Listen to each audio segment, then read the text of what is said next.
There are two wars that Russia is currently fighting. The kinetic one in Ukraine that gets all of the attention, or at least got all of the attention before the Gaza crisis, and a financial one that gets relatively ignored regardless. Even though the West's Ruble to Ruble campaign does not make for sexy headlines, it is just as important for the war's overall outcome as the battle in the trenches.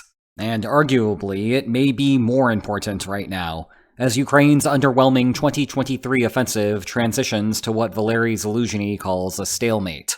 In any case, there have been some puzzling developments regarding the economic situation. On September 21st, 2023, the Russian Ministry of Energy, which, for the record, does not have a high-resolution logo anywhere on the internet, did something odd. Most of the major news outlets picked up on it, but I still think it flew relatively below the radar because the macroeconomic implications of it are complicated, and few things put people to sleep faster than the word macroeconomics, myself included. However, it is a harbinger of a deeper economic crisis that Russia has been staring down, while the West's attention has turned elsewhere. Consequently, its implications are critical for how the war will play out. That is why today, after having spent a very long time away from the Russian economy, we are going to return with a deep dive, covering the basics of the oil ban, the weakness of the ruble and what Russia has done to stimulate the currency, the weird way Russia publishes inflation reports, which makes inflation rates like these look fine even when they are not, the incentives to lie about inflation reports, how Russia has tried to mitigate whatever the true inflation rate is, and finally, the deeper logic behind the oil export ban. But we begin with the basics, and why it hints at Russia's deeper economic problems. The short version is that Russia banned gasoline and diesel exports to all countries other than Belarus, Kazakhstan, Armenia, and Kyrgyzstan, essentially the countries that are a part of its Eurasian Economic Union. You may recall that this is Moscow's version of the European Union, and it was former Ukrainian President Viktor Yanukovych's last-minute switch to have Ukraine join it that led to the Maidan Revolution, and eventually to where we are today. Because Western countries had already placed sanctions on Russian oil, the countries that were most directly hurt by the ban were Brazil, Turkey, India, China, and Saudi Arabia. Essentially those that stepped in to cover Russia's supply glut. Now, if you're thinking to yourself, why on earth is Saudi Arabia importing oil? Well, welcome to the fun world of economic sanctions, and the sweet, sweet value of arbitrage. Saudi Arabia exports a ton of oil, more than any other country in the world, Russia included. However, some Saudi oil normally stays inside the country for domestic use.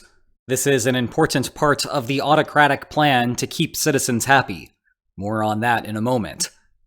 But when Russian's Urals oil is selling at a $32 discount compared to Brent crude, Saudi Arabia can import from Russia, use that to cover its domestic consumption, and export what is left at full price, with Singapore having become a primary beneficiary. The end result is more money for Saudi Arabia. The Western sanctions regime knows that this happens, but is okay with it, as long as the extra money ends up in the hands of someone who is not Russia. In any case, if the Kremlin announcing an export ban to countries like Saudi Arabia sounds puzzling, well, that is because it is. Flashback to the start of the invasion. Russia had spent the prior 8 years creating a rainy day fund, known as Fortress Russia, to the tune of $643.2 billion. Moscow's plan for the war was to use this as a drawdown fund, and use ongoing oil sales to delay its depletion. But the West immediately froze Russia out of close to half of the savings, and then come September, Russia took a timeout from its oil sales. You might guess that Moscow did this to coerce the West, like when the Nord Stream pipeline gas shipments to Germany were cut in half, back when Nord Stream was still a thing. The basic reason Russia instituted the ban, however, is that the country needed fuel. The most pressing issue here was the fall harvest season. If Ukraine is the breadbasket of Europe, then Russia is the breadbasket of the world. Prior to the war, Russia accounted for 14.4% of worldwide wheat exports, and ranked third overall in total wheat production, only to China and India. The key difference, of course, is that those two have huge populations. Even at third, though, Russia's 76.1 million metric tons of wheat will not harvest itself. That means there is a ton of diesel-hungry farm equipment sitting in Russia. What's more, it was harvest season. If the wheat did not come out soon, well, winter was coming, and it would all die. Beyond that, there is also the long-standing implicit social contract between the Kremlin and Russian citizens that has defined Putin's tenure. Everyone is free to go about their business as long as they do not interfere in Kremlin politics, and the Kremlin will not engage in adventurous foreign policies that impact the everyday lives of Russian citizens. That is why, when Putin first announced the invasion, it had the Special Military Operation moniker, and came with a substantial under-mobilization of what it probably should have. The rest of the war, though, has strained the believability of that narrative.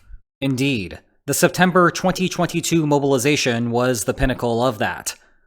But another indication that has not been as obvious to Western audiences is the pain that Russian citizens have been feeling at the pump.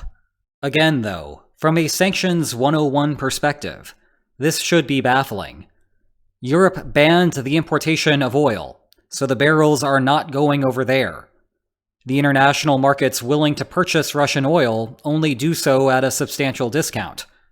You would then think that a supply glut would form within the country, and Russian citizens, who presumably do not see it as politically tainted as the world market does, would happily step in, buckle up, and douse themselves with discount black gold.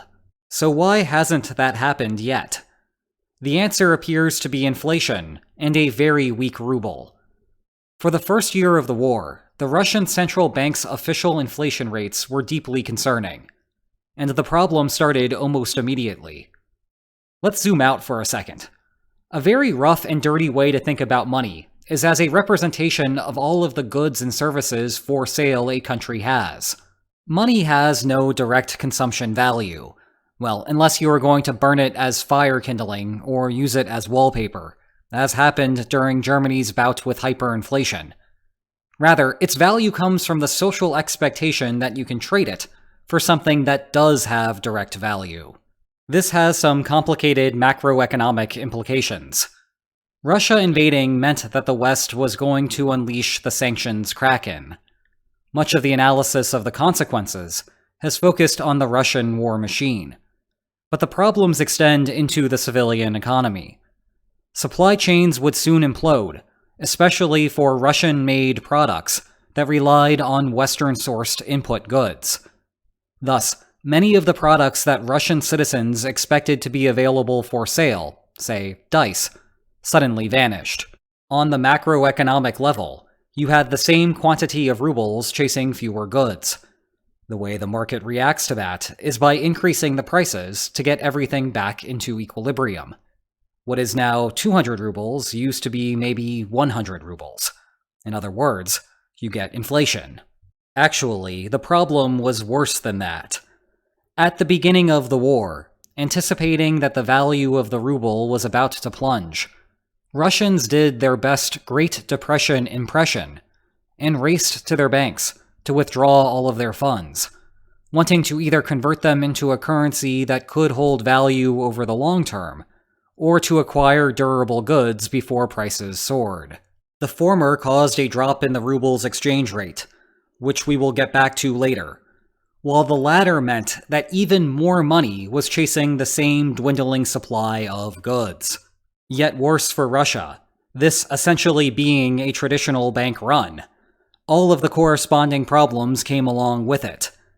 Banks were at risk of becoming insolvent because they lacked the liquid assets to simultaneously pay all outstanding debts that depositors held, which would have in turn completely destabilized the entire Russian financial system. And yet worse again, there was a lack of faith in Russia's deposit insurance program. The same type of program that was critical to halting the brief bank scare that the United States experienced in March 2023. The FDIC had things covered, and so the crisis just vanished one day. Russia did not have that luxury. Facing those hurdles, the Central Bank of Russia then made a wise macroeconomic decision. It spiked interest rates from 9.5% all the way up to 20%. This killed two birds with one stone. For one, it gave a strong incentive for people to keep their money in the bank. Moreover, it was a public step to calm the market. That helped solve the meta problem of bank runs, where I want to pull my money from the system because I think everyone else is. And it would be really bad if I am the last one to arrive at the bank, at which point they have no cash to give me.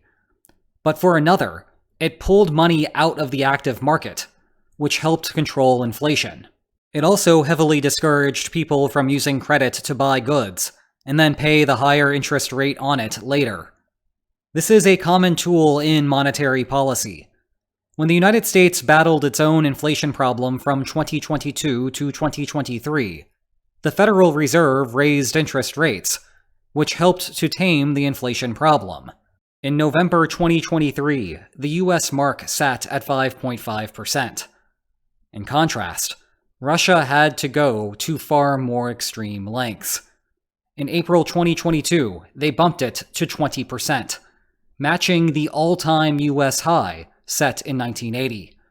But it worked, with rates slowly trickling back down over the next few months to return to something normal-ish. However, there is an inherent tension here. When you have high interest rates, substantially more money will eventually enter into bank accounts. At some point, people are going to want to use the excess cash to buy more goods. If the number of goods stays stagnant, we are back to too much money chasing too few goods. In other words, inflation. To counteract that, you need production to scale up. Making matters worse, higher interest rates make it more expensive for businesses to borrow money to invest in production, which risks sabotaging the whole long-term greater production thing. The United States avoided this when the Fed increased interest rates, apparently because businesses recognized that there was pent-up demand and had even greater incentive to invest. I say apparently because, in truth, all of macroeconomics is black magic, and no one is ever really sure about what is actually happening. Russian businesses faced three fundamental problems with increasing production, though. First, profit motive does little when you just do not have access to the input goods necessary for your products. On the other hand, it certainly has encouraged companies to begin the import substitution process. That is, domestically manufacturing the things you used to buy from other countries. But there can be a long lag between starting that process and producing your first consumer goods. Second, conscription policies have incentivized people with means to flee the country to avoid getting sent to Ukraine. Those people are disproportionately entrepreneurial, meaning that some of the businesses that would have otherwise stepped in never got started. Third, the war industry is a brutal competitor. Demand is soaring. Russia needs everything from bullets to artillery shells to vehicle parts for the invasion effort.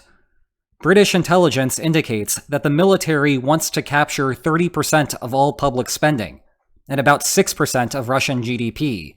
The Kremlin will never run out of money for this purpose.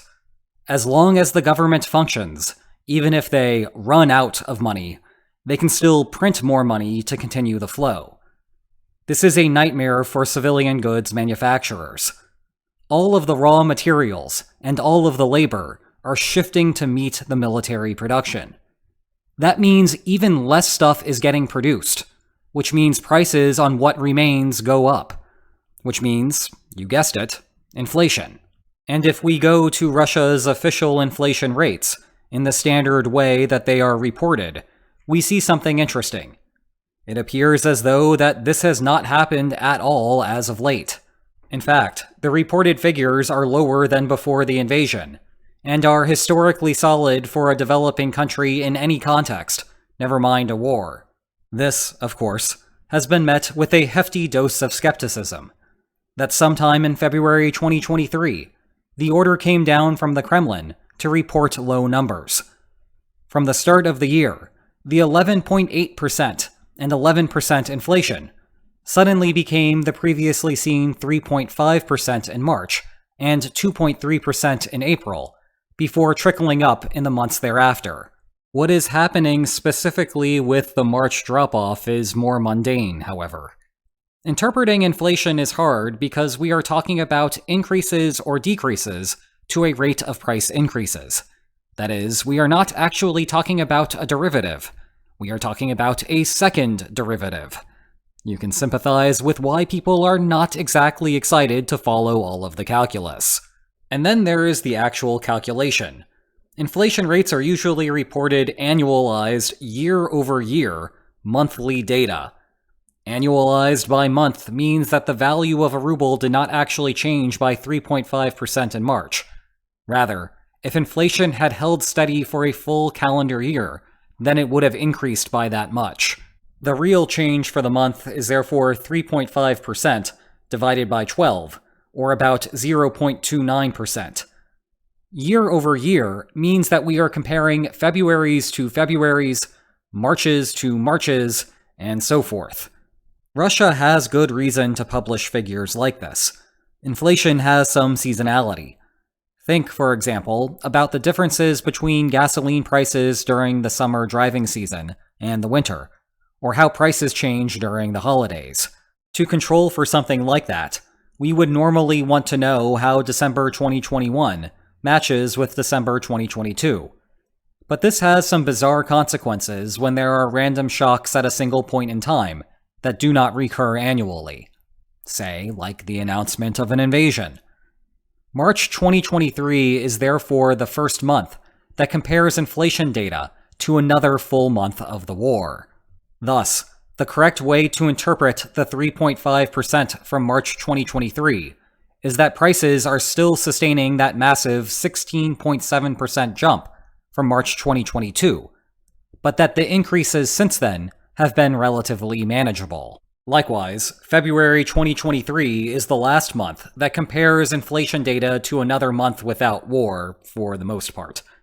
As a result, March 2022 to February 2023 makes it look like there is sustained inflation over the period. But let's instead look at the actual monthly change. Almost all of this was over the first 3 months. From February 1st to February 28th, the total realized inflation was 1.17%. So if the world's most expensive loaf of bread cost 10,000 rubles at the beginning of the month, it cost 10,117 rubles at the end of the month. Meanwhile, realized inflation was an astounding 7.61% in March, and a more modest 1.56% in April. And actually, June, July, and August had small levels of realized deflation. That, in total, put the inflation rate for all of 2022 at 11.9%, which is very bad in a vacuum, but all things considered pretty well handled by the Russian central bank. By comparison, inflation rates were 11.3% for 2014, when Russia faced international sanctions for the annexation of Crimea, and oil prices crashed. Moreover, it was better than the 12.9% rate for 2015, when the oil market continued to struggle. Look, I know that central banking is not very sexy, but if Russia ends up securing something from this war, we should not be looking back at Russia's military leadership as the main drivers. Rather, we should be looking at the people who kept the Russian economy from falling apart. Of course, all of this assumes that Russia's published inflation rates are accurate. Unlike the official interest rates, which public banks verify every minute of every day, it is much easier to hide what is going on with inflation. Everyone has their own personal experiences with rising prices, but it is hard to calculate your own inflation index without sitting down at a spreadsheet. Never mind trying to understand whether your personal rate is representative of others. Furthermore, Russia has 3 clear incentives to misrepresent its true inflation rate, given the current context. First is on the international side. The Kremlin wants to project strength to the West, that Russia's economic position is just fine, so further economic sanctions will not work either, and there is little point in militarily supporting Ukraine as well. Second, and related, is the domestic political situation and deterring challengers. The Kremlin controls the media, and low inflation maintains the narrative that everything is going fine with the war. There is no need to raise questions or start any civil unrest about the inflation issues. If you yourself are seeing rising prices, then your experience is unique, like this snowflake. If you try to go out and protest the issue, you are going to be alone, and security forces might make you disappear. Finally, there is also a practical benefit here that has nothing to do with the war. More macroeconomic black magic incoming. If workers believe the economy is cooking up some inflation, they will begin seeking higher wages so that their purchasing power matches what they should be getting from their labor. But then there is more money chasing more products, so prices go up. Again, inflation. So workers go back and ask for more, and the cycle begins anew. This problem is known as the wage price spiral, and is something that central bankers want to avoid. With all of that in mind, the Kremlin's public actions to halt inflation raise questions about the stability of the political situation. In September, Putin said that inflation is making it impossible for businesses to invest.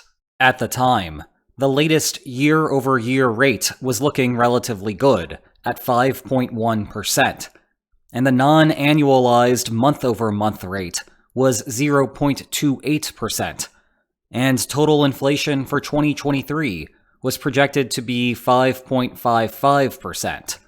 If these figures were true at the time, and it was indeed practically impossible for Russian businesses to function, then shudder to think of what the pre-war situation looked like in 2021, when the total yearly inflation was 8.39%. Never mind the aforementioned 2014 and 2015 figures. But with inflation rates on the rise once again, the central bank announced that it was raising interest rates to 13% on September 15th. That did not solve the problem. September's inflation ticked up to 6%, and the projected final 2023 rate moved to 6.13% in sync. This forced Russia to bump the interest rate to 15% at the end of October. Russia's official, but not yet finalized October inflation figures show it's still getting worse. To put this in context, US inflation peaked at 9.1% in June 2022. If we take the Russian figures at face value, then the 6-something% does not seem so bad. The real concern for the Kremlin is what happens if it keeps climbing, undeterred by those 15% interest rates. Indeed, the central bank's own framing of the problem does not shy away from the underlying issues that Russia's economy faces. Shifting our focus to the public's response, when inflation is bad, one of the solutions is to move your money into a more stable currency. That takes us to the ruble's exchange rate, which tells us the important story.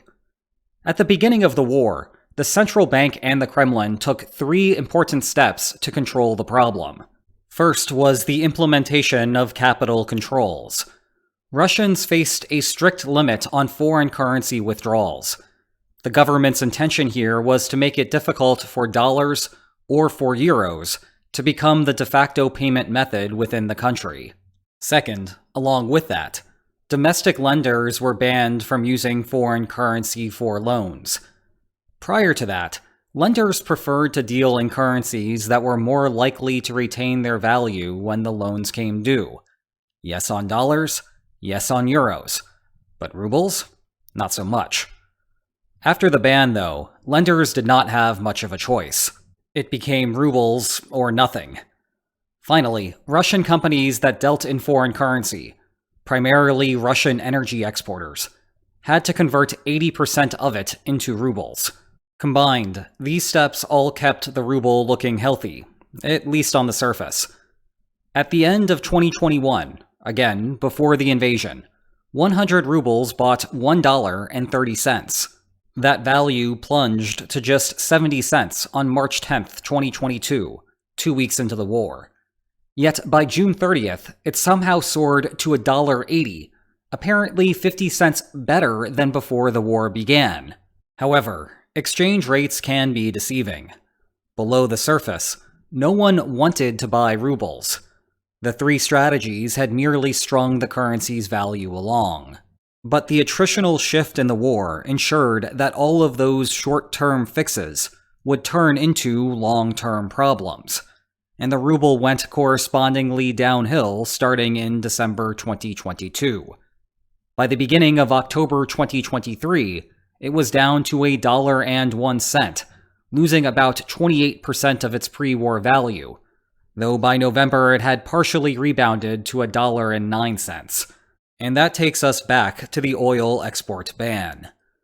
Imagine that you are a business that produces a commodity. Local customers are attractive because you do not have to pay to ship the commodity very far. You just produce it, sell it, and keep all of the money for yourself. Well, I guess this is Russia, so shipping distances can be enormous. The point is that you are not dealing with international borders, so everything should be easier. However, local customers can only pay in a currency that is suffering from rampant inflation. The good news, though, is that your commodity is global. As long as you can get it out of the country, there will be customers for it everywhere. Even better, the foreign currencies those customers are willing to pay have strong exchange rates relative to the local currency. The slight bit of bad news is that geopolitical forces are not happy with your country right now, so you will have to sell below the market rate. But still, the choice is not even close. You need to go abroad. One of two things ends up happening. Either domestic fuel prices soar to return the system to an equilibrium, or you end up with fuel shortages with more people wanting to buy at the listed price than what is supplied.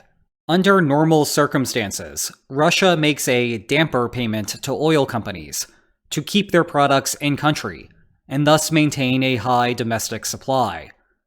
But the war is causing the federal budget to explode, and so the finance ministry halved the damper payments in September.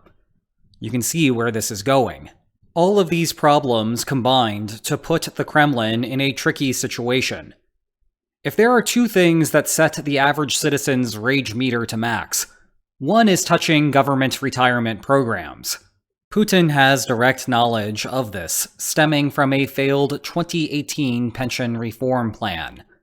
This expression from a televised address where he pled his case says it all.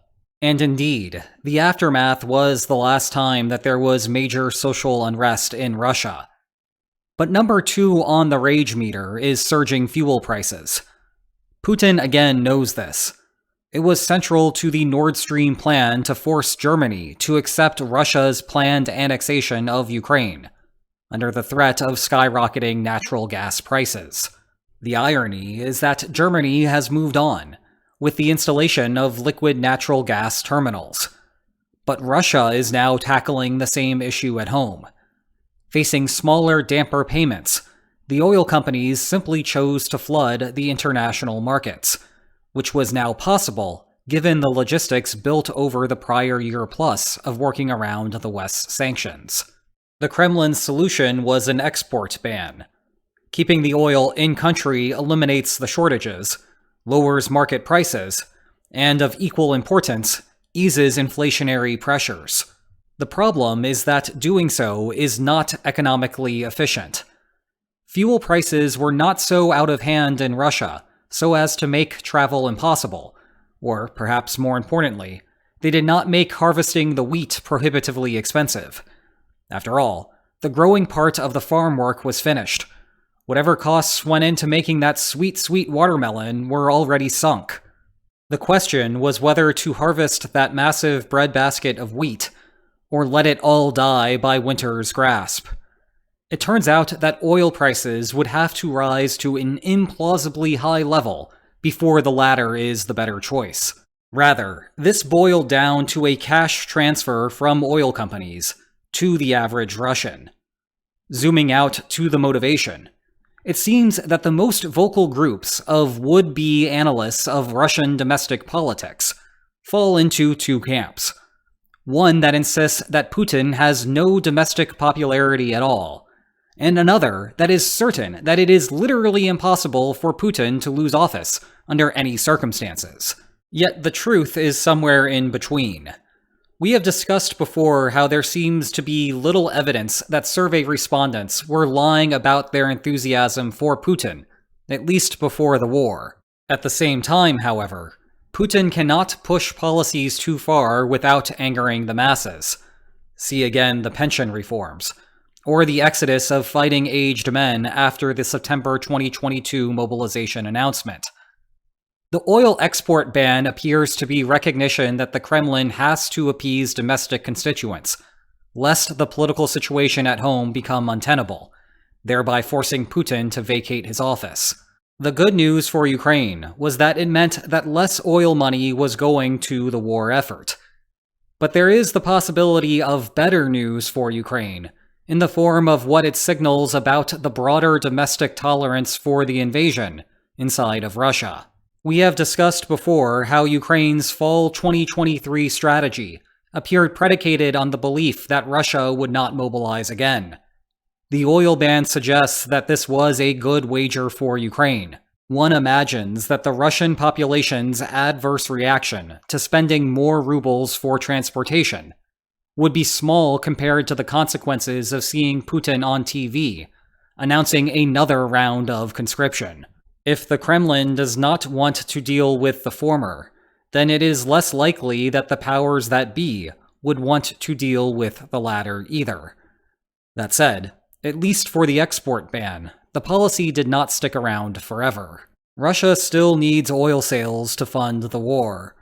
Once the harvest season ended, winter began to set in, and domestic demand tapered off. Then the war purse took precedence once more. And indeed, Russia eased the ban at the beginning of October to refill its war purse, allowing companies to export up to half of their diesel. But that also came with reinstituting the damper payments, mitigating the effect on the purse. That is $4 billion that cannot go toward the war effort. Now, in contrast, if you have $4 billion in your book budget account, why not check out what caused the Russia-Ukraine war to learn more about the invasion? And if you enjoyed this video, please like, share, and subscribe, and I will see you next time. Take care.